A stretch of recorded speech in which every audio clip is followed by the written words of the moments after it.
Hi, I'm Steve Saint. 60 years ago, right now, God began writing a story that deeply, deeply impacted my life, as well as that of 4 other families and hundreds of thousands of people around the world. You know, Psalm 145:4 says about God's stories, "Generation after generation stands in awe of your work. Each one tells stories of your mighty acts." The story that God started writing 60 years ago was a story about my dad, Nate Saint, and 4 of his friends, Jim Elliott, Roger Udarian, Pete Fleming, and Ed McCulley, had decided to try to make contact with a really violent tribe of Indians living down in the Ecuadorian Amazon. These people had been harassed by the Shell Oil Company and had been killing oil company employees, trying to keep those employees from entering into their territory. The Shell Oil Company had gone to the Ecuadorian government and convinced them that if they wanted the Shell Oil Company to find oil, that together they had to get rid of this problem. So Dad and his friends decided to try to make a friendly contact, before efforts were made to try to wipe this small tribe of violent people out. In the process, Dad and his friends were killed, but that's only the beginning of the story. A few years ago, I was traveling with a man that we call Grandfather Minkai, one of the members of the tribe that killed Dad and his friends.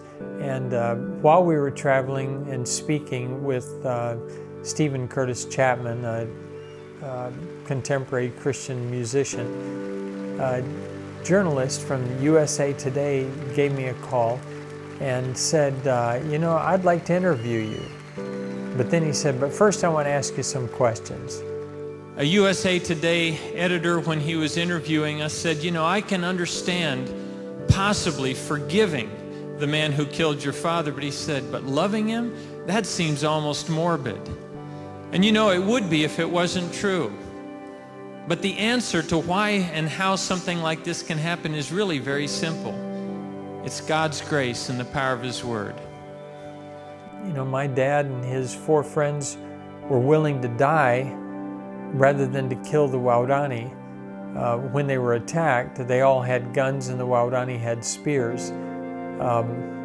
So I figured as a little boy, well, my dad must have loved the Waodani. And then after Dad was killed, every night when we'd meet for family devotions, my mom would pray for those people that had just brutally killed my dad and ruined my life. And then, a couple of years later, Mom told me that my Aunt Rachel, who was like a second mother, my dad's sister, and Aunt Betty, who wasn't really my blood relation, but called her Aunt Betty anyway, Aunt Betty Elliott, that the 2 of them were going to go in and try to live with the same people that had just killed Dad and Roger and Pete and Ed and Jim. And I thought, what a dumb thing to do. They'll just kill Aunt Rachel and Aunt Betty too. But Aunt Rachel and Aunt Betty went in and they weren't killed. But I knew that Aunt Rachel loved those people enough that she was willing to die for them. By the time I met them a couple of years later, I was convinced that these were the most special people on earth. I mean, why would my dad and his friends be willing to risk their lives and then not try to defend themselves when they were attacked? Why would my mom go on praying for them? And why would Aunt Rachel be willing to risk her life unless these were really, really special people? I thought, as my conversation with the journalist was winding down, I thought, there's an old saying, hurt people hurt people. Well, maybe it's also true that forgiven people learn to forgive people. There's a verse in 2 Corinthians that I thought of too, and it made me feel bad because that journalist really wanted to know if this man that I was traveling with and rooming with and that I loved was the same man who had killed my dad and his 4 friends. And I had said yes, but I had misled him. He looked like the same man, and he had the same general personality, but he wasn't the same man. Let me explain. It says in 2 Corinthians 5:17 through 20, it starts out this way: if anyone is in Christ, or our young people might say into Christ, if anyone is into Christ, he is a new creature. Instead of going back and finishing the verses in regular English, let me try it. I'm going to read it to you in Hawaiian Pidgin, a language which you'll understand, although you probably have never read it.